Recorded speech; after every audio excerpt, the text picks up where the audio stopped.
Our group consisted of 6 people, all experienced researchers and adventure seekers.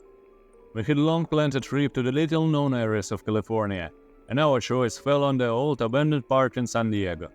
There were many strange rumors about it, from mystical disappearances to mysterious government experiments. But there was no specific information, and that's exactly what attracted us. We wanted to find something new, something that no one had seen before. In the morning, we set off in 2 SUVs and found ourselves at the main gates of the park. They were overgrown with vines and tightly locked with a rusty lock. The atmosphere of the place was permeated with a gloomy silence, and a chill ran down my spine. Breaking the lock, we went inside. At first, everything looked ordinary. Ruined rides, densely overgrown paths, and dilapidated buildings. But the further we went, the stranger our sensation became. There was no sound of birds, no rustle of animals. Only our footsteps broke the ominous silence. Suddenly, Mark, our guide, found an old map of the park. It was covered in dust, but one point on it was clearly marked as a forbidden zone. We exchanged glances and, of course, decided to go there. After all, that's exactly the kind of mystery we wanted to uncover. We made our way through the dense undergrowth until we came to a small path leading deeper into the forest. After half an hour of walking, the path led us to an old stone gate, overgrown with moss and lichen. A sign with a faded inscription hung on it, "Entry forbidden."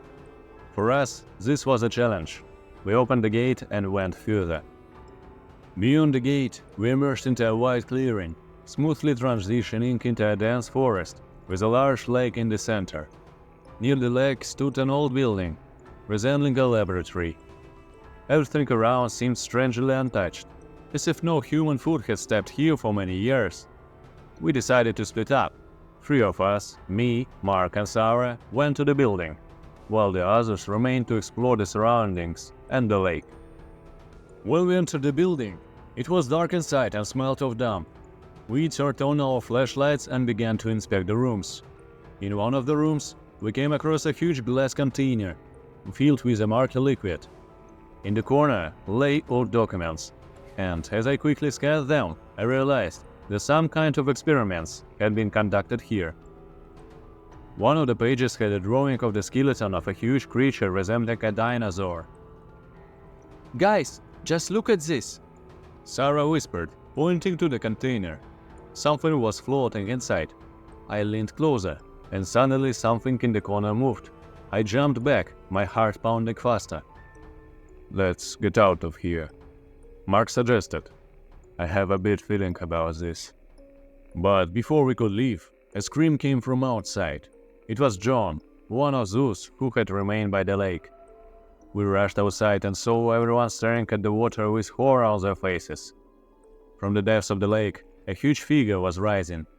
We stood rooted to the spot, unable to believe our eyes. A real dinosaur was emerging from the water. The creature was enormous, its scales glistening in the sun, and thick steam was billowing from its jaws. It slowly moved toward us, and I saw its burning yellow eyes.